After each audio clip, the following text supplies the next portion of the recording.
Morning. My name is Anneke Grydenstein. This is a very short presentation to just introduce you to social justice and tell you a little bit more about our courses and what we do and the things that we actually plan going forward.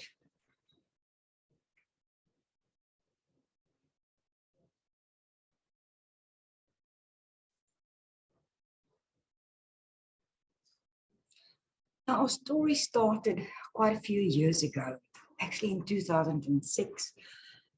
My husband is the founder of this business. He's an ex-magistrate. His whole rehabilitation process started in 2006, and eventually in 2009, he accredited as a family mediator, and we really started our journey implementing alternative dispute resolution and mediation in the family environment in South Africa. At this stage, in some regions, and I specifically refer to Gauteng, we have about almost 300 mediators working for DSD. And the statistics we get back from the National Family Forum is that they deal with about 12,000 family cases per quarter. So it's really starting to impact the legal industry and really starting to keep families out of the maintenance and the children's court when they do have disputes regarding contact and care and also your parenting plans. At this stage, we're also the fastest growing professional governing body in South Africa when it comes to family mediators. And there I'm talking about the Social Justice Foundation. This is just a bird's eye view of the Social Justice Network. Our core in everything that we do is based on the vision of building strong family foundations. Now, we believe that families are the building block, the cornerstone of society. And if we can get a healthy family environment as far as possible with everything that's happening around us, we will really be able to prosper and do good in going forward. Now, we've got Social Justice Hope. They do restorative programs, conquer anger. Eileen is working in shelters, assisting people to find new hope, to reintegrate into society. And then also we do music and counseling therapy in the Social Justice Hope space.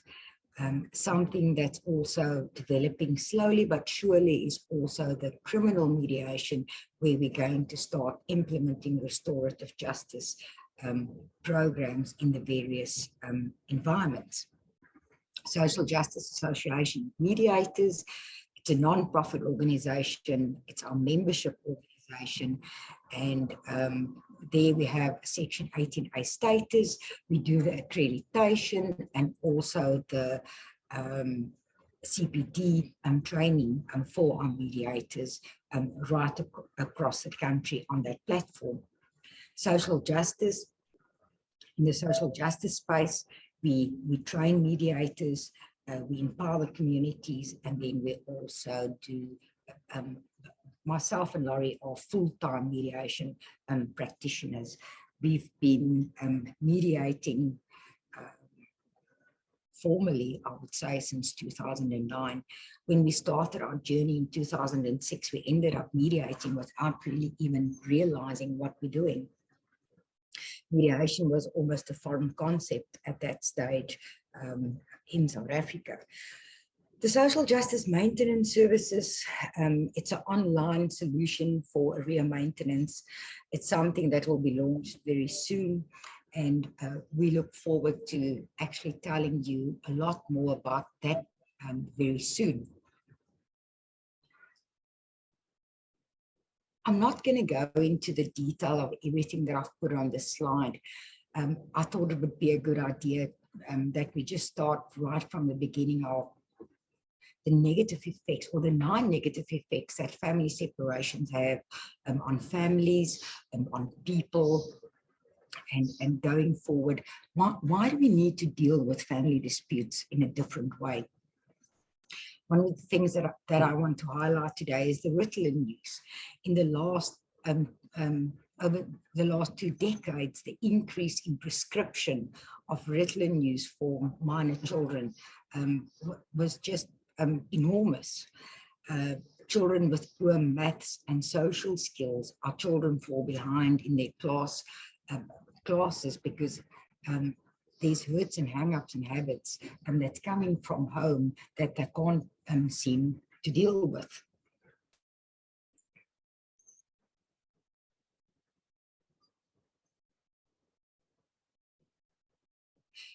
Here's some more statistics, something that you can actually go and read up about yourself.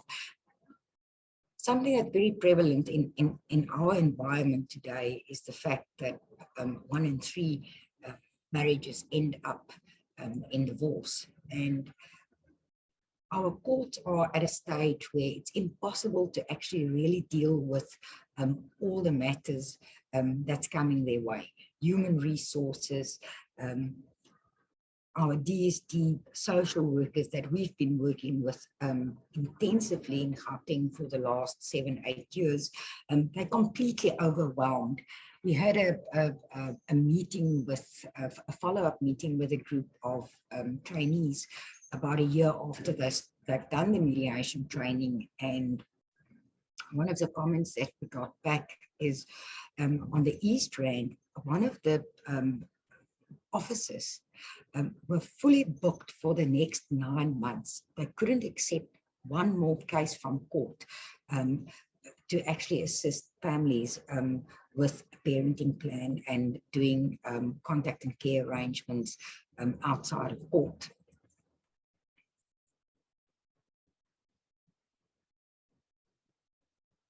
I want to tell you a little bit about a study that was done at the Utah University by Professor Lynn Waddell.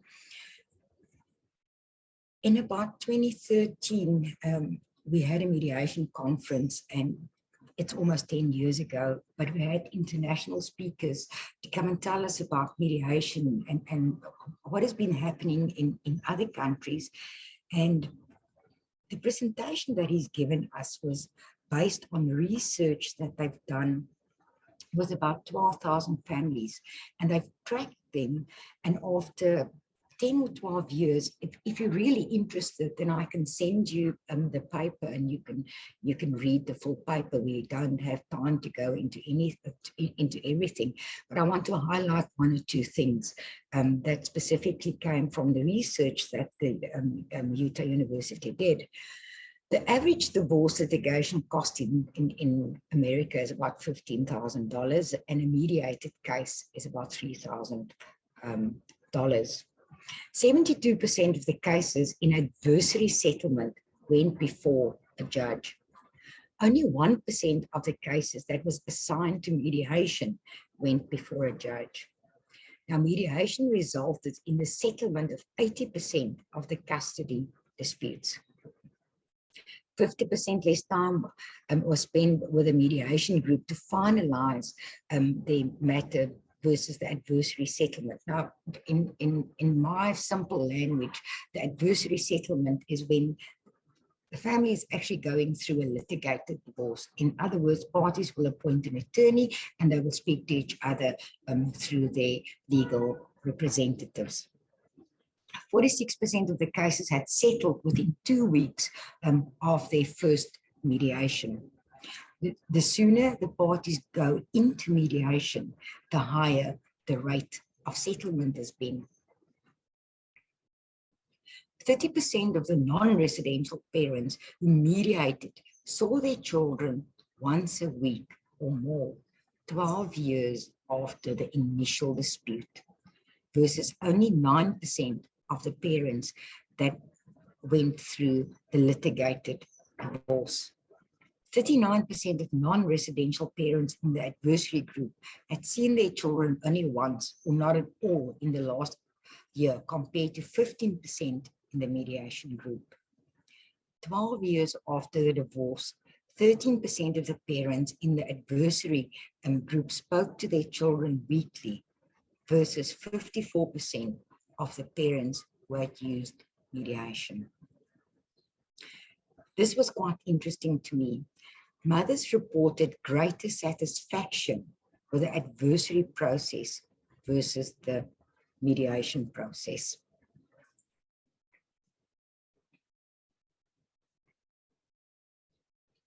So we started our journey to implement a multi-tier settlement model in South Africa.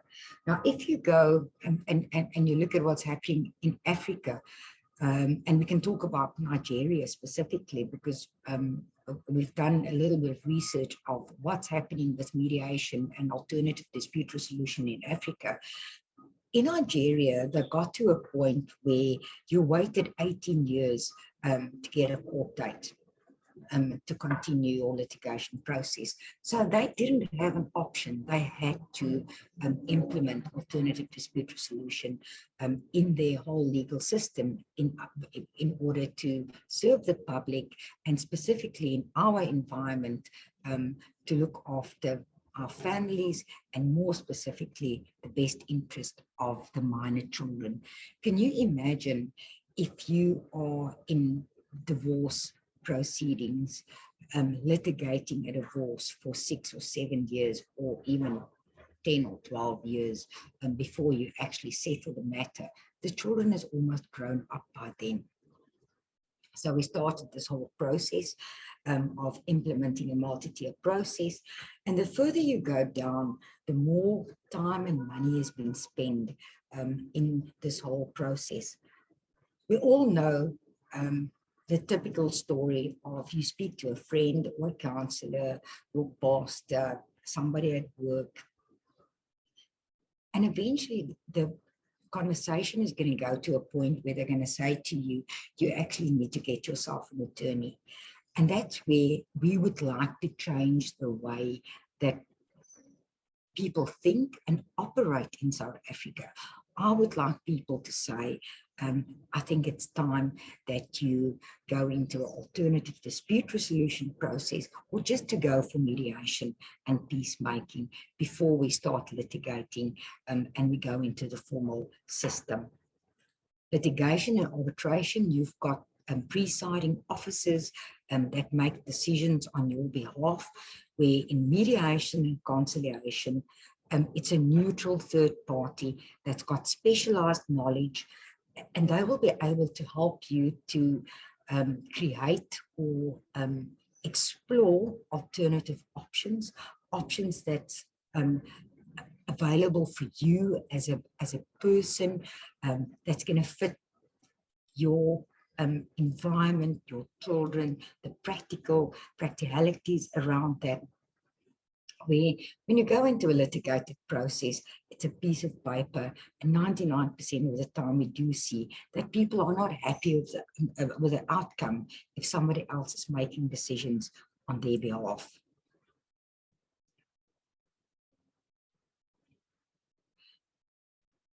Now, a cost of a dispute. Now, this is a very, very simplified example of the difference between litigation fees and mediation fees. So this is not, I'm just trying to give an example of how we can save time and how we can save costs in the litigation process, if you compare that to the mediation process. In the mediation process, and that's the way we work, I'm not saying that everybody in the mediation industry is working that way, but myself and Yori, this is the process that we use. There's a registration fee where we prepare parties, we invite them to a pre-mediation meeting where we explain the process to them, and we explain to them that we expect parties to share the cost of the mediation. In the same scenario, the parties is going to appoint their own legal representative. They can have a first consultation. There's going to be phone calls and letters, and that's the difference in cost that you should expect when you go into a divorce or a parenting plan or any dispute regarding families.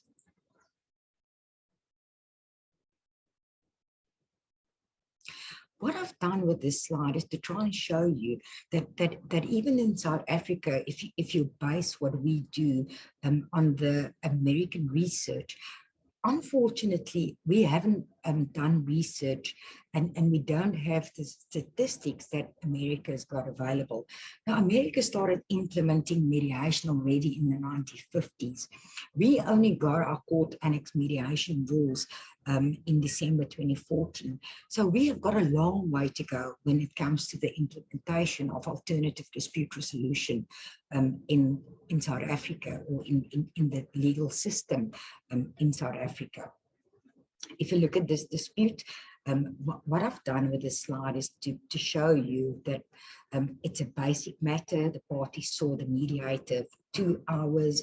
There was a settlement drafted, or a parenting plan was drafted, and the cost of this will be 4,000 Rand. We expect parties to share the cost, so each party is going to pay 2,000 Rand. The same exercise with 2 legal representatives or attorneys should cost in the region of about 15,000 Rand if you take the same actions going forward.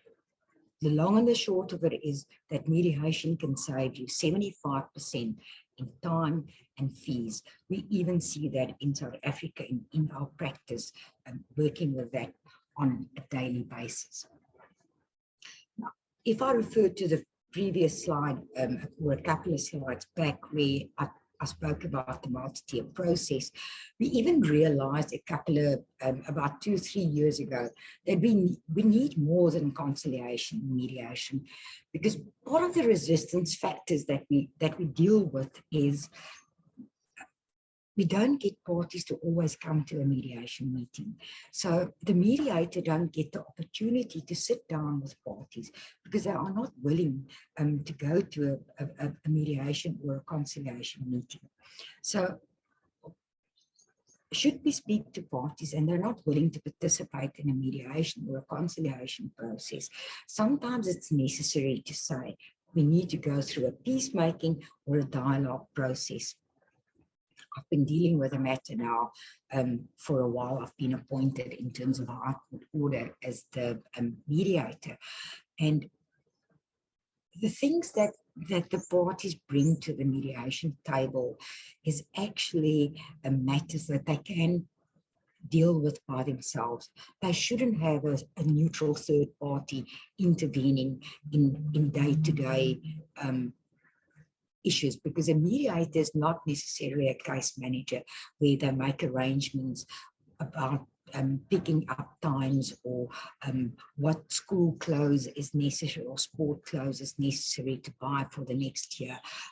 If it's a review of the whole scenario, it's something completely different.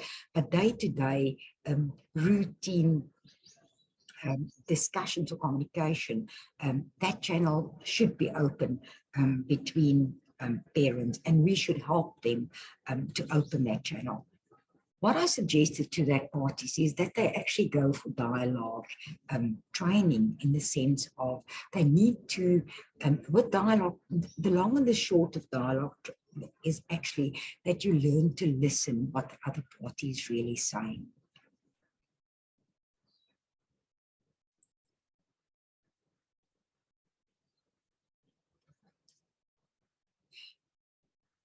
If you look at the slide, you can see that mediation is right in the center of everything that we do in our legal environment. You can implement mediation almost to every case that you can think of.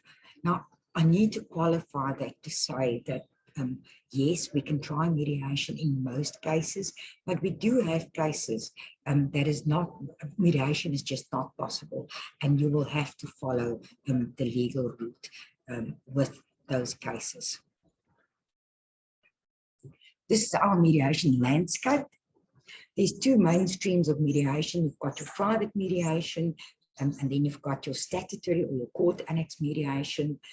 Your statutory or court annex mediation is what we call the court annex mediators. The Department of Justice appointed about 240 court annex mediators in 2015. COVID happened, a lot of things happened, nothing else happened in that environment. We hope that now, once things start to settle down, that we will be able to roll out the court annex mediator project also to the rest of South Africa. We've been to a meeting here in the Western Cape last month with the National Prosecuting Authority, and it was a provincial meeting where we had the various courts and stakeholders. But be that as it may, what I want to tell you is that one of the statistics that came up that was quite a concern for me was that your maintenance officer can only deal with 12, I call them clients, per day. If they really do everything that they're supposed to do to serve the public. The need at the children's courts and the maintenance courts, statistically at this stage, is 140 people that go to court each and every day for assistance, and the resources is just not there to assist the public. And who are the public? The public is our families in South Africa. So we really need to relook at the way that we deal with families and we deal with this family disputes in South Africa. If you look at this picture, you'll see that the private mediation has actually shown the most growth. NAPFAM is the National Accreditation Board for Family Mediators in South Africa. Now, these standards have been aligned with the international standards, the IMI standards, and there's a very specific reason for that. With your court annex mediation rules, you only need a matric and 40 hours mediation training, and then you can become a court annex mediator, where NAPFAM said, no, we want a little bit more than that. And we subscribe to the highest standards, the international standards in the NAPFAM environment. Now, NAPFAM has got 4 membership organizations. In other words, once you've done your mediation training, you will be joining one of these associations, and you will do your accreditation, and you will get a NAPFAM accreditation. So SARM is going to facilitate your accreditation in Gauteng. KZN is the KwaZulu-Natal Association of Mediators, and then FAMAC is the Family Mediators Association. They operate in the Western Cape.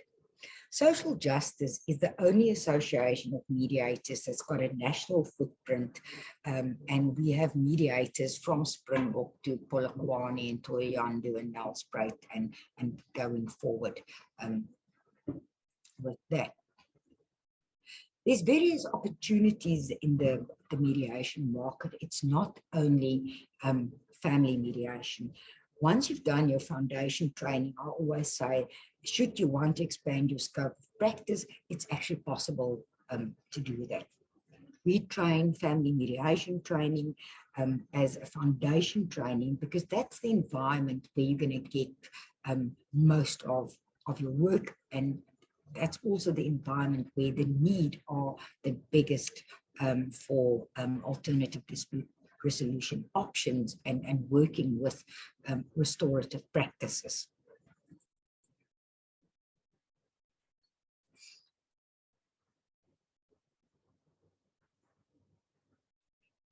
Okay, in terms of our NAPFAM standards, we train 3 foundation trainings. You've got your 16-hour family law, if you haven't done an LLB degree, or you haven't done family law in the last 10 years or 12 years, we actually encourage you to do the 16-hour family law training. It's on the same level as the family law 1 training or education that the law students get on university level. This course has been presented on NQF level 5, and also you don't need to do this course if you've got an LLB degree. So you will get exemption for this specific model. Then we've got the 40-hour divorce and family mediation training, and that's been presented on NQF level 8. It's intensive training. It's a lot of work. It's a lot of theory. And we train family law and mediation back to back. We call it a training block. And the whole idea is that all the theory that we teach you over a period of 5 days or 3 days, depending on if you do the family law or not, so that you can go into role plays and you can do, you can apply whatever you've learned in theory in the mediation room. You put it in practice, and we assist each other and we learn from each other. And then we've got the psychology for mediators training that's been presented by Dr. Lynette Roux. If you're health professionals, you don't need to do this training. What we do have as an alternative for social workers and psychologists is the 16-hour parenting plans and drafting training, because we do find that even though you've got Psychology 1, or you've done training in Psychology 1 with another qualification that you did, we don't spend enough time in assisting the trainee mediators in how to draft contact and care schedules and the reasons for it. And we just deal with that intensively in this 2 trainings. If you've done the Psychology for Mediators training, you don't need to do the parenting plans and drafting or compiling parenting plans training. It's either or going forward. You don't even have to do the parenting plans and drafting training. You can still get your accreditation if you are a psychologist or a qualified social worker.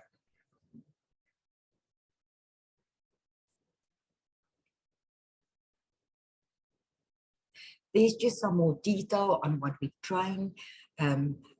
We specifically concentrate during the training on the practical implementation of the law.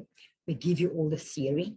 A lot of things you can read by yourself, but during the practical training in the classroom or contact training, we deal with things like the calculation of the maintenance, how do you calculate ANC, and things like that, because it's not possible to teach family law 1 in 2 days.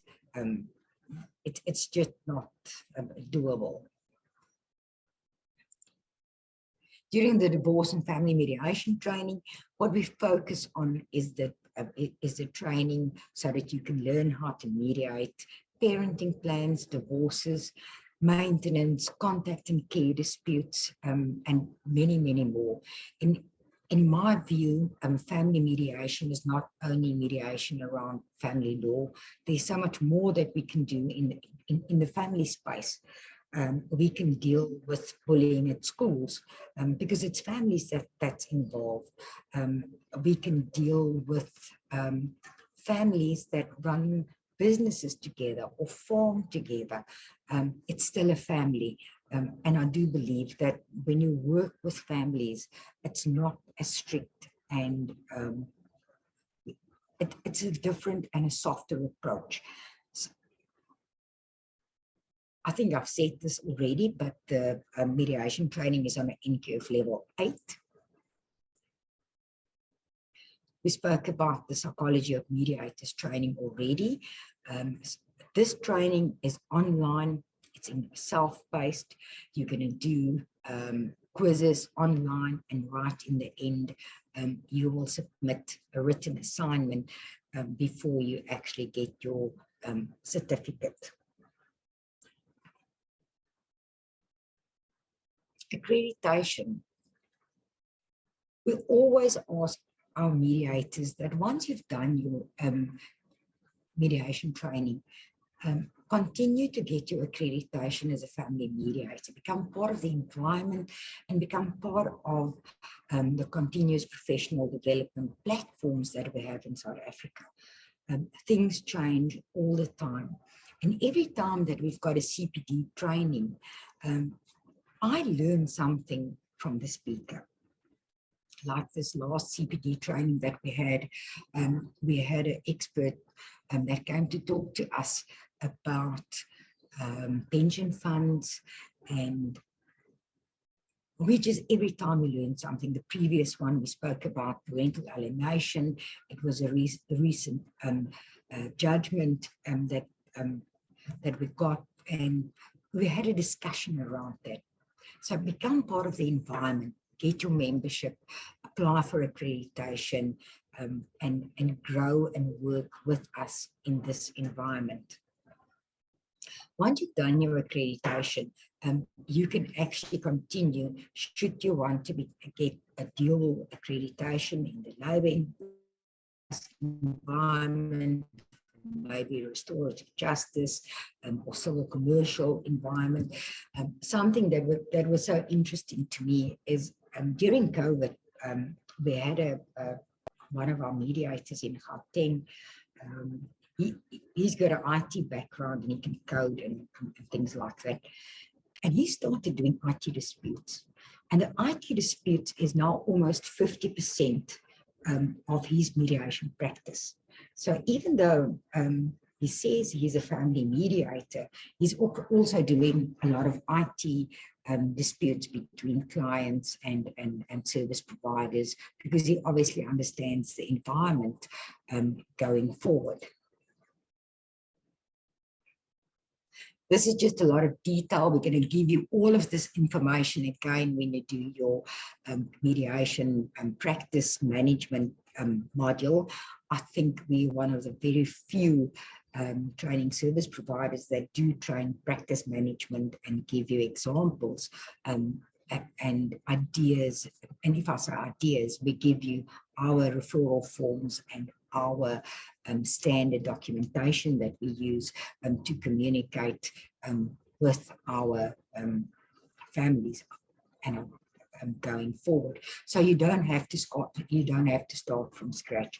You've got everything that you need to actually start your practice almost immediately.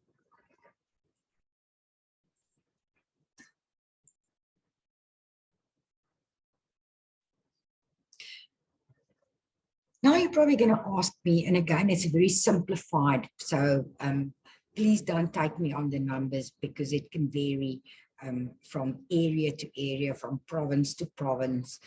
Just to give you a basic idea of what kind of income can you expect, because you need to get some kind of return on investment.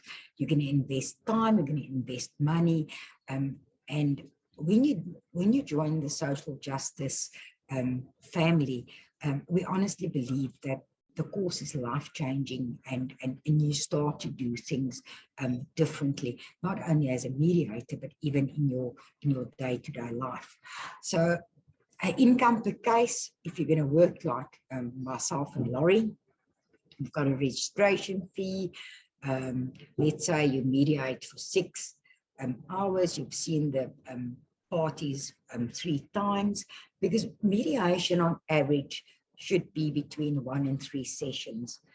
It's sometimes necessary to mediate longer, where you're actually at a point that if you're going to stop the session now, you're going to lose the parties, and then you continue. Your gut feeling is going to tell you, should you continue. If you've got the time to continue, you can actually get a settlement. But if you're going to stop the mediation now and continue in 2 weeks' time, because social justice said that's the way it's supposed to be done, you can lose the parties and continuity, and you're going to start all over again. That's the beautiful thing of alternative dispute resolution, is there's no technical rules. Yes, it's an informal process, but it's also a structured process. But it's not as strict as the court rules. Nobody can catch you on a technical point and take the whole case in a completely different sphere. So let's get back to what income you can actually generate as a mediator.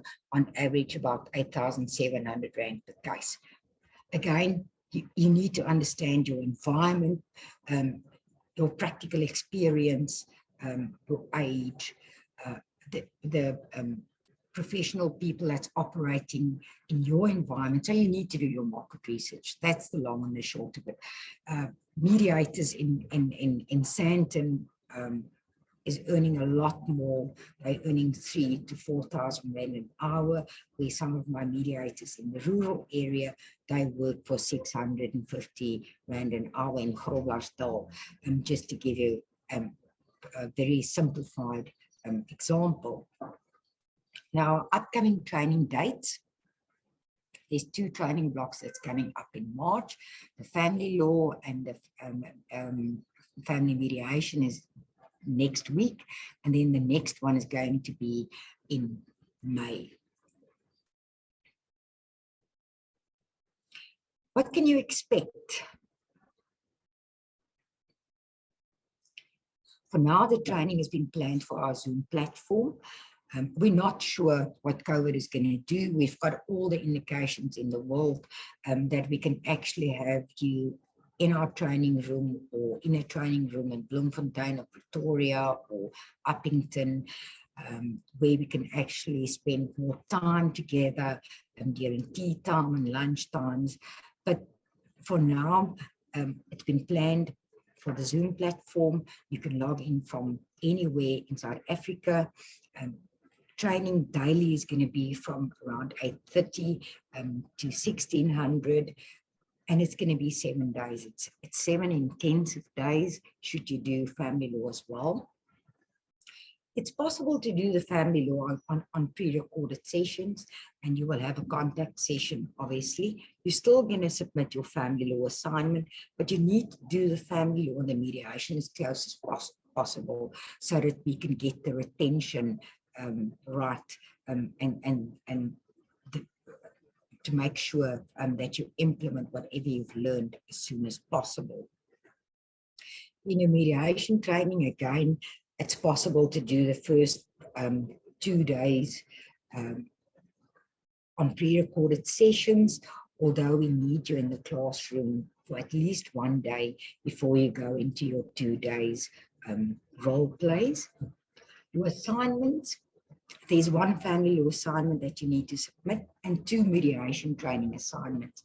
There's a pre-course reading an assignment that you need to do, and also a post-course assignment once you've done the mediation training. And the same with the psychology and the parenting plans. There's an assignment that you submit before you actually get your certificate of competence. We don't give you a certificate of attendance. We give you a certificate of competence. That's also one of the things that we do differently at Social Justice. You don't only get a certificate because you've been in the training classroom, and we actually test your knowledge and your skills, because we want to be as sure as we can that when you go out and you deal with a family in South Africa, that you've got all the tools that's necessary to act in the best interest of the whole family. And the most important thing is to act in the best interest of our minor children. If I can just remind you of the statistics that I've just given you right in the beginning of the presentation. There's various payment options. You can pay upfront before the time. There's a 10% discount if you pay for the family law and the mediation training before the commencement of the course. Otherwise, you can opt for one of the payment options. Now, the payment options, you've got an option where you pay either 500 Rand or 1,000 Rand a month, depending on which training you have to apply for. the deposit of 1,450 Rand remains the same. It doesn't matter if you apply for family law and mediation training at the same time. You're only going to pay one deposit of 1,450 Rand.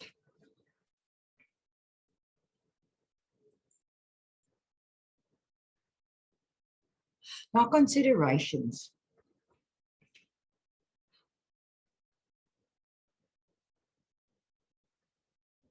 When you do apply for the mediation training, I've already said to you, it's life-changing.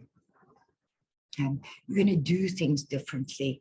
We're going to change the way that you think in 7 days. So it's a very big commitment. And if you're not sure if this environment is really for you, because some people just can't really deal with the type of conflict that we deal with in the mediation room. So that it's just not really them.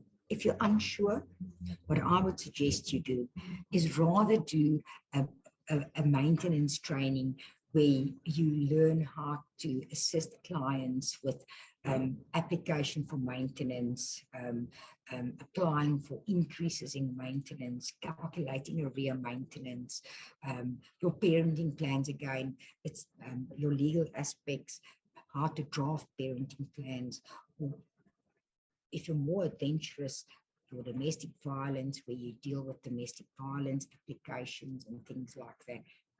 That's going to give you a basic idea of what's happening in the family environment, and if this is something that you really want to pursue before you spend a lot of money on something that you're not going to use.